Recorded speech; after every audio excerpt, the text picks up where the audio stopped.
third member of our broadcast crew, Bridget Condon, down to the field. Hi, Bridget, with that story.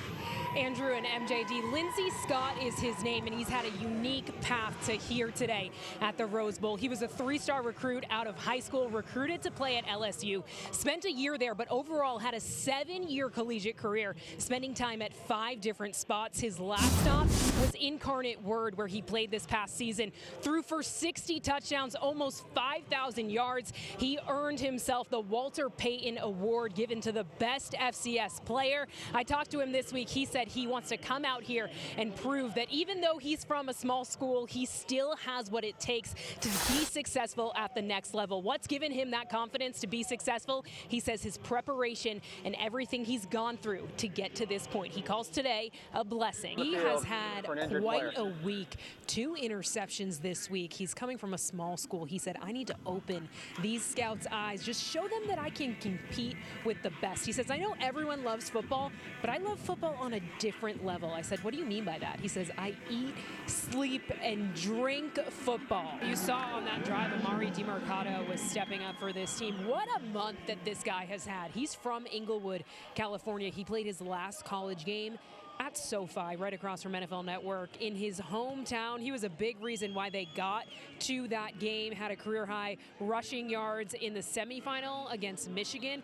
And then get this week he flew home back to Texas during practices. He was there for the birth of his son, Elijah, made it back here, didn't miss a beat, and now he's out here trying to prove that he belongs in the next level.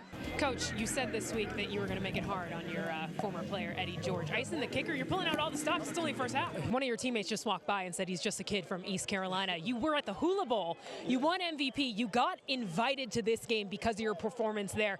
Back-to-back MVPs. What is next for you? Coach, back-to-back years, the game comes down to a field goal. This year, you guys get it through, win the game. You do it against Eddie George. What did this one feel like? You talked about it there, your running back Titus Swen with some huge runs there late in the game. What did you like from him in this offense overall tonight? You know, back in March, Coach Cutt had a conversation with Mateo and said, I don't want you to get into the senioritis now that you're, here at Duke another year. I want you to focus on your effort and conditioning, because sometimes these older guys get into a routine. Mateo became more intentional about his work this offseason, and we saw it last week with those 255 yards, named ACC running back of the week, and big with 2 touchdowns here tonight in just 3 minutes and 50 seconds. Total change of emotion on Duke's sideline. Jake Bobo went up to every one of his players sitting on the bench, high-fived them, said, let's go, we got this. You guys remember he was the one last week that rallied his team in the locker room and said, after that loss, we can do one of 2 things. We can give up or we can unite, and this is them uniting right here. They never gave up, even early in this game. Number 79 out there, Tayshawn Manning. Really interesting story. He committed to Auburn, was going on his visit. Thanksgiving, had a really bad cough, went to the ER, was diagnosed with leukemia, was told it would be 3 years before he could do anything. Ended up doing chemo daily for 9 months, was back on the football field in a year, said he lost 40 pounds, was a different player. But to be out here today, he says it's a blessing he doesn't want to take for granted. Jason Taylor was a big reason for that play a couple plays ago. He actually, growing up, part of a basketball family. He wanted to play football, but his family said they wanted to stay with basketball. It was actually his dad who let him play football, didn't even tell his mom. They kind of snuck him to a practice. He gave him a green shirt to wear. He says he still remembers that first practice when he was 7 years old. It was raining. That's why he has that green mouthpiece, as a way to honor his dad, who he lost the next year when he was just 8 years old. And he also was named after his dad, both Jason Taylor's, and he's trying to make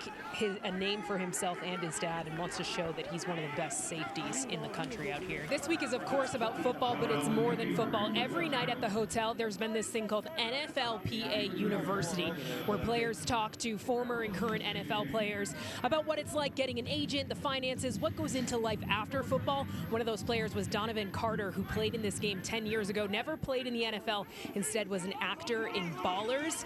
He said his best piece of advice, check your email. Jeff Ferris actually said Boyette's daughter is his niece, and when we talked to him about this relationship, he said, it's amazing to be able to do the best job in the world with your best friend. If I could draw it up and have anyone to do it with, it would be Raekwon Boyette.